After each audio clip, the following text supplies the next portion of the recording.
Photoshop 2021 is here. Let me show you my favorite new feature. In this document, I have a photo of a house. The sky is very gloomy, but I can easily replace the sky by going into Edit and selecting Sky Replacement. This will bring up the sky replacement window, and from here, Photoshop will use Adobe Sensei, which is artificial intelligence, machine learning technology, to find the skies in the image and automatically select it and replace it using one of the presets in these categories: blue skies, sunsets, or spectacular. You can even upload your own if you like, but I'll stick with the sunset group and select this sky. Then you can use the sliders in this panel to control how the sky affects the image and how the foreground color is affected by the sky. In this case, I'll leave the default settings. I'll make sure that output to new layer is selected, and I'll press OK. Photoshop will then generate this group that contains all the layers that apply my sky replacement. As you can see, it's very easy to do with not a whole lot of work, and all the layers are there. Everything is editable. Also, in this new version of Photoshop, there is a new option under the select menu called Sky.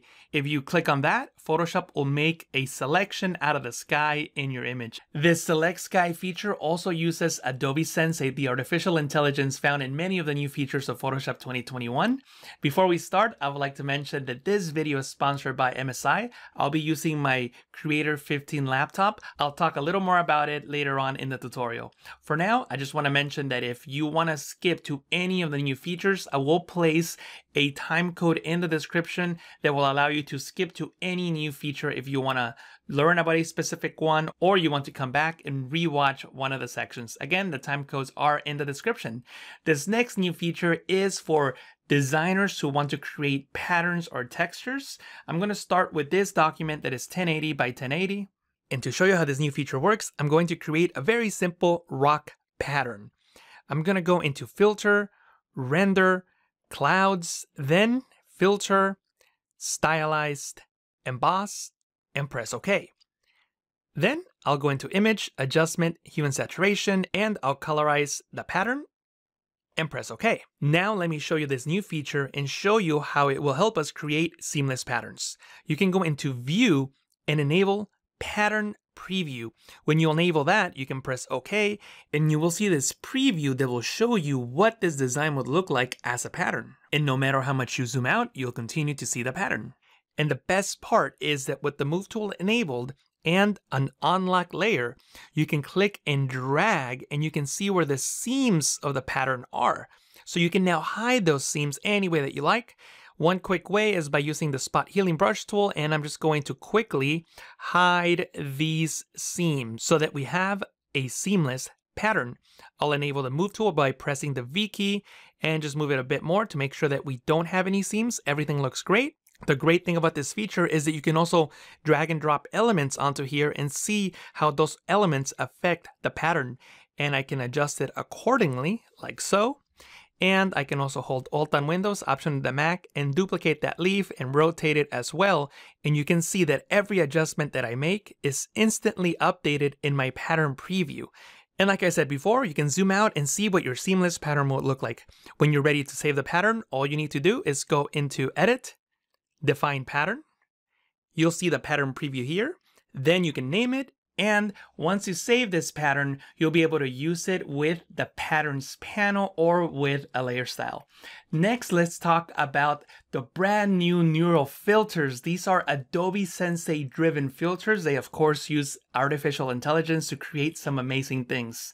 We don't have time to go through all the filters, but I will focus on 3 filters that stand out. Let's start with a skin smoothing filter. We'll use this portrait of myself. It's probably not the best portrait I've ever taken, but it will definitely help us showcase some of the features of these neural filters. Start by selecting your image and go into Filter, Neural Filters. This will bring up the neural filter gallery, and from here we can select the featured filters and the beta filters. Let's start with skin smoothing. I'm going to enable this, and right away, you can see that Photoshop will smooth my skin, and I can increase the blur and the smoothness, and it will affect my portrait. I can also click on this icon to see the before and the after, What I would recommend that you do is that you make adjustments so that everything is smoothed out. But I know it's going to look unrealistic, and that's okay. When you output, make sure that you select new layer and press OK. And Photoshop will generate this new layer that will create those smooth pixels. What I recommend that you do is hold Alt on Windows, Option on the Mac, and click on this layer mask icon. That will create this black layer mask that will hide all the pixels that were generated by the neural filter. Then with the layer mask selected, you can enable the brush tool and you can paint with white to reveal pixels from that layer. So you can selectively decide what areas you're going to apply the smoothing effect so that the portrait looks more natural. And as you can see, this is fairly easy to do. This is before and after. So I think that this could be a beneficial tool if you're doing portrait retouching. Let me delete this layer and I'm gonna go back into the neural filters, filter, neural filters. And now let's talk a little bit about some of the beta filters. So I'm going to click on beta filters. Next, we're going to look at the smart portrait filter, which will allow you to completely distort a face in ways you can't even imagine. Select the smart portrait and enable it. One thing to note is that this filter processes image data in the cloud. So a faster internet connection will of course give you faster results. And you can start by enabling any one of these sliders. Let's look at the happiness slider. I'll enable it by clicking the checkbox and I'll increase the happiness slider. And Photoshop will send the image information into the cloud so that it can process the information. This will take just a few moments. And it will return whatever the artificial intelligence thinks that I would look like when I'm happy. And you can see the result. It even generated teeth for me. And do you think that looks like my real smile? I don't think so, but I guess it's not bad considering that Photoshop generated it in a few seconds. Let me know your thoughts in the comments. I can also reduce the happiness to look a little sad. And also notice one thing, now that I've processed the data in the cloud, that second adjustment happened much quicker. I can also use the facial age slider. I can drag it all the way to the left to make myself look a lot younger. And actually, I think this does a very good job. I have photos of when I was younger and I look a lot like this, so I think it did a good job. It also generated hair and it is pretty good. I know that some areas are not good, like here by my neck, but that's okay. You can use the same technique I used a moment ago. Output to a new layer, use a layer mask, and just reveal the pixels that will make the image work. I can also go the other way. I can increase the facial age, which will make me look a lot older.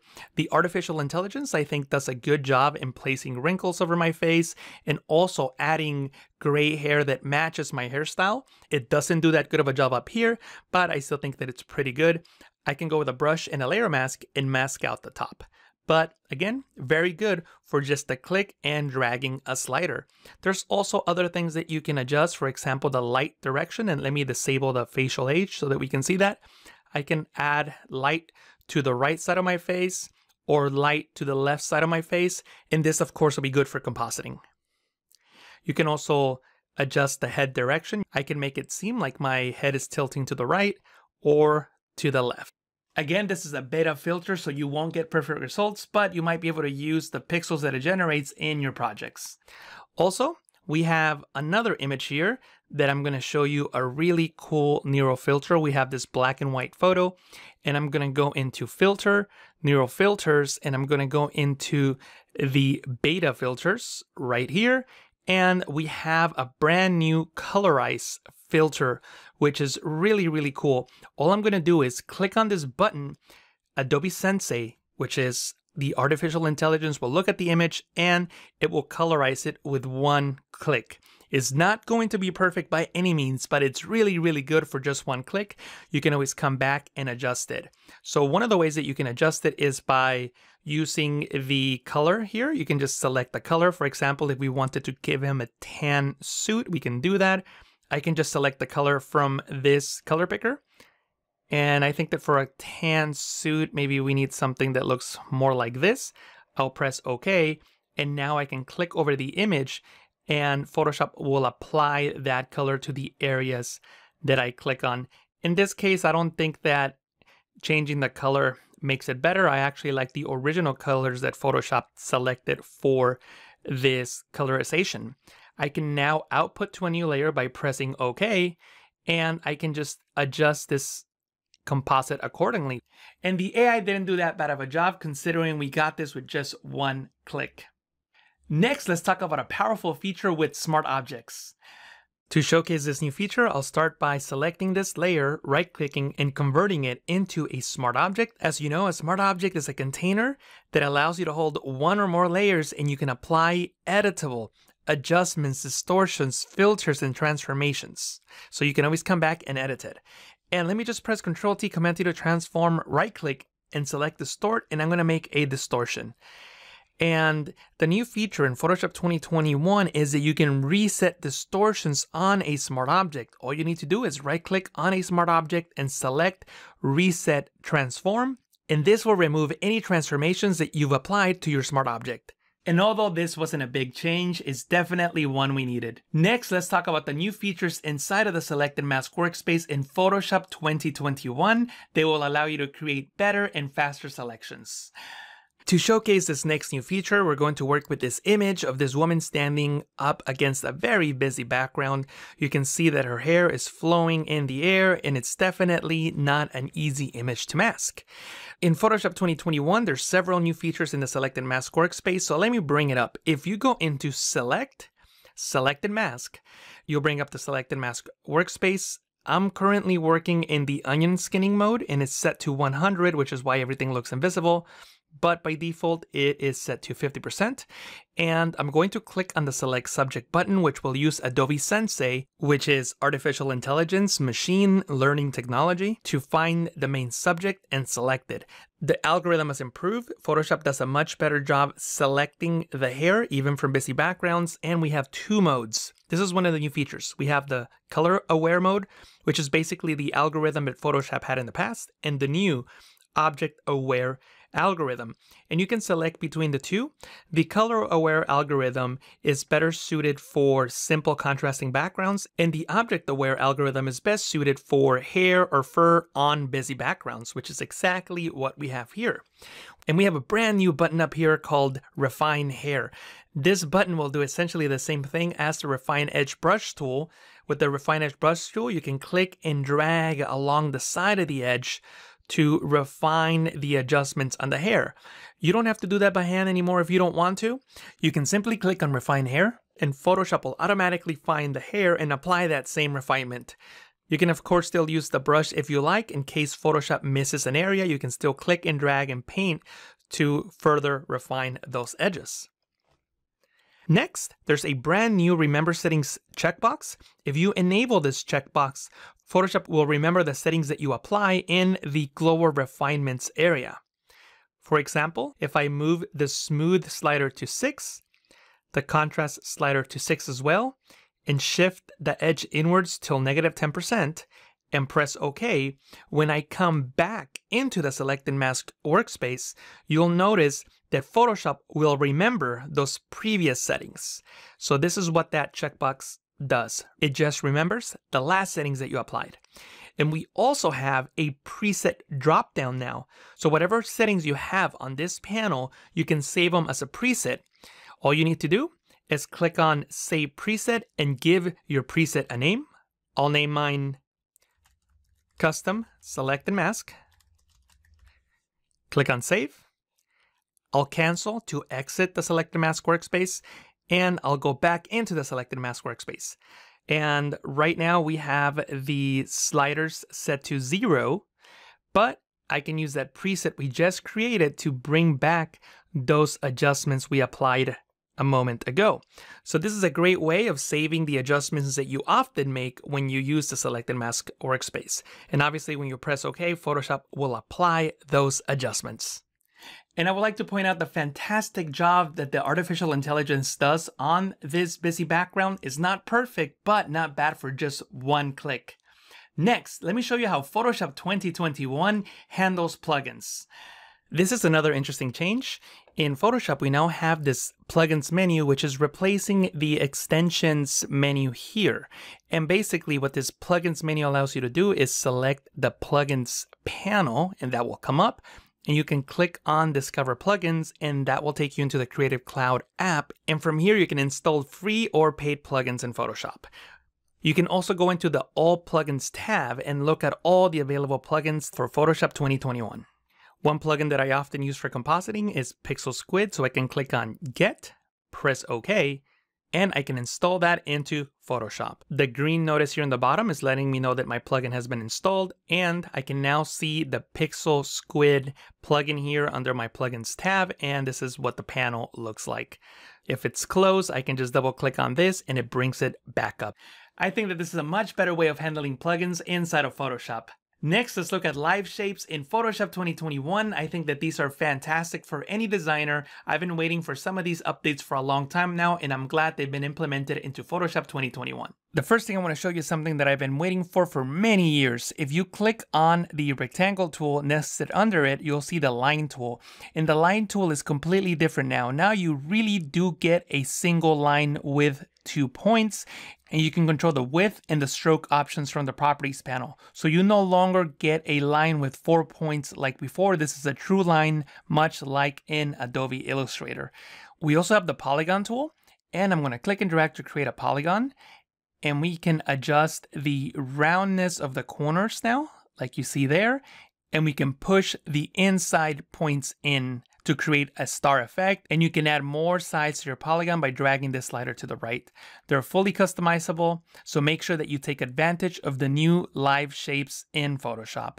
Next, let me show you the new Discover panel in Photoshop 2021 and what it's all about. To bring up this new tool, you can press Ctrl F on Windows, Command F on the Mac, or you can click on this icon to bring up the Discover panel. The Discover panel replaces the old search feature in Photoshop, and let me show you a couple of things that you can do in the Discover panel. First of all, you can type the name of a tool or menu in Photoshop, for example, the Move tool, and you can hover over the tool, and Photoshop will highlight it. And if I click on it, Photoshop will highlight it and select that particular tool.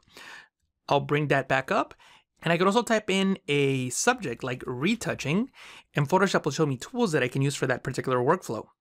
Also, in the home menu, we have the new hands-on tutorials. You can click on that to open up these new tutorials. If you go into the photo editing tutorials, you'll see this one here, adjust lighting in a photo with levels.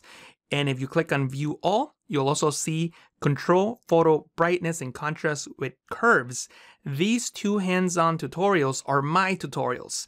So if you open one up, you'll see that this is in fact my tutorial, and you can click on start tutorial, and you'll go through a step-by-step process on how to adjust an image using the curves adjustment layers. You can see the on-screen overlays of what to do.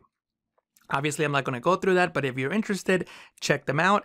I think that these tutorials are fantastic. There's a lot of different categories. Check them all out.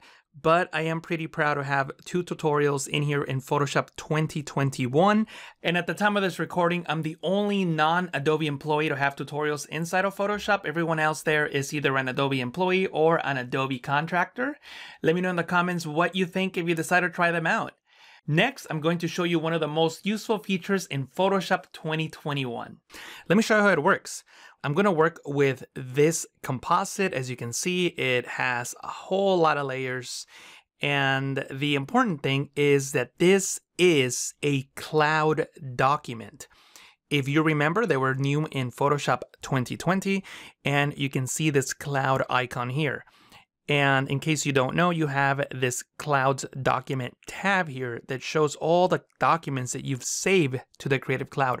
When you open up a cloud document, it will open up in Photoshop just like a normal document that you have saved in your computer. But notice that this is a PSDC, a Photoshop Cloud document. So it's not saved in my computer, it's saved in the cloud. And one of the new features is really, really cool. If you're in Windows, you can go into File, Version History. But if you're on a Mac, you're going to have to go in Window and find the Version History menu item. But I'm on Windows, so I'm going to go back into File and select Version History, and that will open up the Version History panel. And you can see the different versions of this particular document. So I have 2 versions, basically saved 1 minute apart, but they could have been saved days or weeks or even months apart. The point is that I have two versions of my document. One of them has the color grade that you're seeing now, and the second one has a different color grade. So maybe you apply a color grade to an image and you save the image, you go to sleep, you come back the next day, and you kind of miss the old color grade.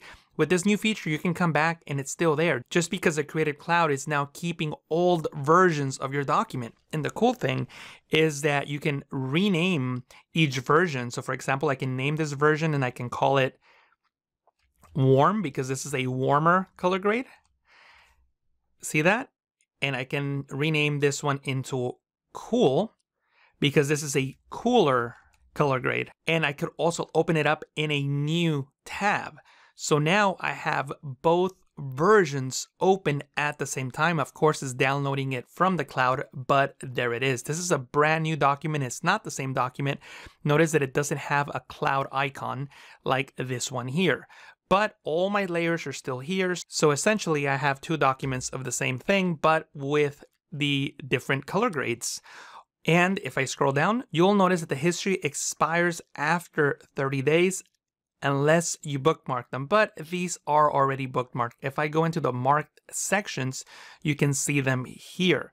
So if you wanted to delete any one of these after 30 days, you can just unbookmark. So if I unbookmark the blue one, notice that it's still here in the history, but it will no longer appear in the marked versions. So this is a really powerful way to work. I really hope that you take advantage of the Photoshop Cloud documents. Now we're going to look at technology previews. These are not necessarily updates to Photoshop. They're more like beta releases. So we have to enable them in order for us to use them. But before we get into that, I would like to talk a little bit about our sponsor, which is MSI. I'm currently using the Creator 15 laptop.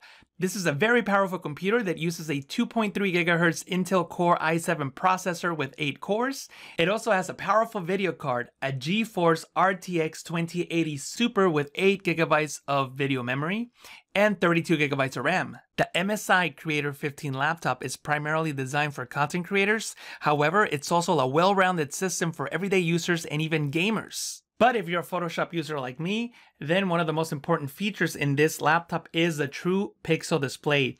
It has a 4K monitor that is capable of displaying 100% Adobe RGB, which will give you great color representation and color accuracy. Each laptop is calibrated at factory, and it takes optimization to the next level with the Creator Center, which allows you to optimize your computer for different scenarios. And to meet the demanding needs of creator professionals, the MSI content creation laptops are tested and optimized to run Adobe software, including Photoshop, Premiere, Illustrator, and all the Creative Cloud apps, giving you peace of mind that the laptop will work with the Creative Cloud suite and deliver efficient and seamless use of key applications. This is the perfect laptop to run Photoshop 2021. If you're interested in it, check out the link below in the description.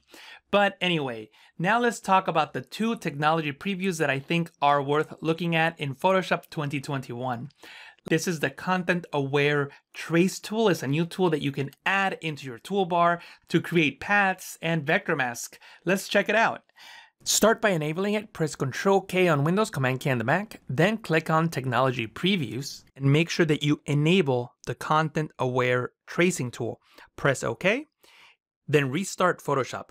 When it comes back up, under the pen tool, you should see the Content Aware Tracing tool.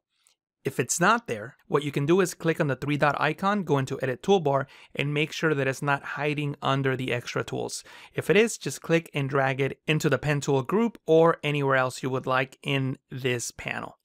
But anyway, once you select the Content Aware Tracing tool, you will see all these controls in the options bar. First, select the tracing option. By default, you'll see normal, and those blue lines represent the edges that Photoshop is going to trace. You can click and drag on the detail slider to control the different areas that Photoshop will select. If I select detailed, you'll see that you'll get a little more detail on those lines, or simplified will be less detail. So what I recommend that you do is that you work with the smallest detail as possible and still get the lines that you'll need to trace over the object that you want to select.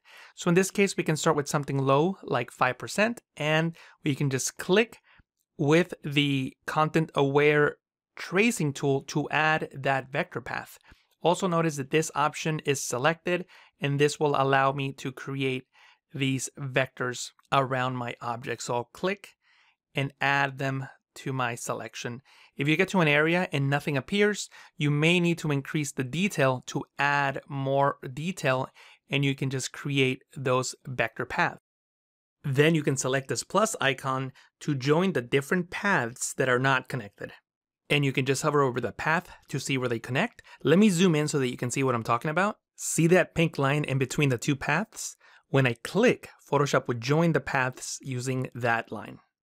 And you can just hold the spacebar, click and drag, and look for areas that need to be connected, like so. And I'm just clicking in between those 2 points using this tool with the plus icon selected. So I'm just making sure that I have a complete path all around.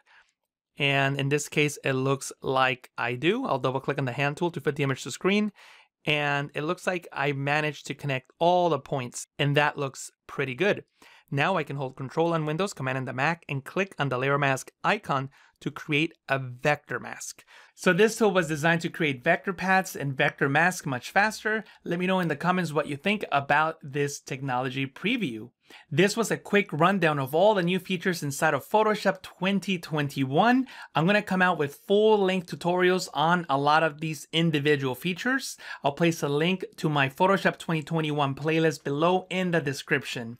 I will also release a video on Camera Raw and the new features in the Camera Raw update. And of course, I would like to thank our sponsor, MSI, for sponsoring this tutorial.